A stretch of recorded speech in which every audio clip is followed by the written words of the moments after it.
Nos enfants, un don, une grâce, une récompense, une bénédiction, mais surtout un héritage qui vient avec une grande responsabilité.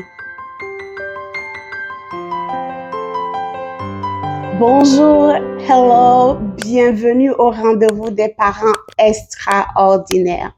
La dernière fois, nous avons lu dans le psaume 127 au verset 3 que nos enfants sont un héritage de Dieu. Quelle est la différence entre un héritage, un don ou un cadeau? Un don est un acte volontaire qui ne vient pas avec des obligations, pas nécessairement. Par contre, un héritage vient avec des obligations qui peuvent être légales, fiscales ou morales. En Occident, quand tu hérites des biens de quelqu'un, tu es aussi obligé d'hériter les dettes.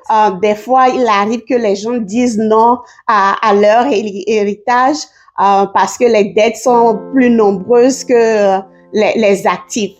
Donc, c'est ce que moi j'appelle d'habitude des héritages empoisonnés. Comme exemple d'héritage ou bien d'héritier, nous pouvons prendre l'exemple du prince Charles, avant d'être le roi Charles III du Royaume-Uni, avait l'obligation de maintenir l'image et la cohésion de la monarchie.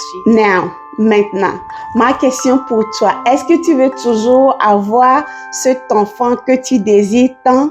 Es-tu prêt ou prête à assumer toutes les responsabilités qui vont avec? Comment élever ces précieux dons, ces précieux héritages d'une manière à plaire aux yeux de Dieu? J'ai 4 pistes pour vous. La première, l'amour inconditionnel. Nos enfants ont besoin de savoir qu'ils sont aimés. Ils ont besoin de savoir qu'ils sont aimés, non pas parce que à cause de ce qu'ils font, mais à cause de ce qu'ils sont. Ceci est le reflet de l'amour inconditionnel que Dieu a pour nous. La deuxième piste, l'éducation spirituelle.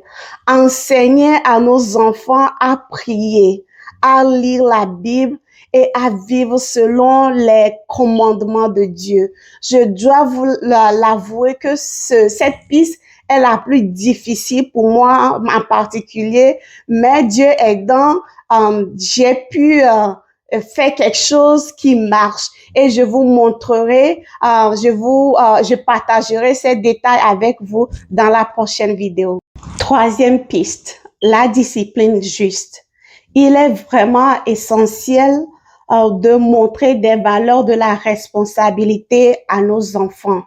La discipline ne doit pas être punitive, mais plutôt formative. Je sais que beaucoup ne vont pas être d'accord avec moi sur ce point, mais prends-le comme ceci. Si tu donnes une punition à un enfant sans lui montrer, ou bien sans le former, sans lui faire savoir le pourquoi de cette punition, je t'assure que cet enfant va répéter la même chose. Quatrième piste, la prière. Priez pour vos enfants, prions pour nos enfants.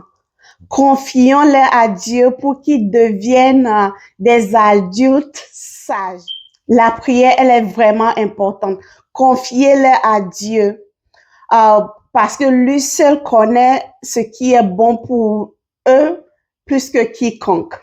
Nous pouvons nous baser sur Jérémie 1 au verset 5 qui dit qu'avant que je ne te forme dans le ventre de ta mère, je te connaissais. Oui, le Seigneur connaît nos enfants plus que nous. En tant que parents, nous devons non seulement offrir de la nourriture et un toit à nos enfants, mais aussi de leur donner une éducation morale et spirituelle. Sur cette note, je vous laisse et à la prochaine.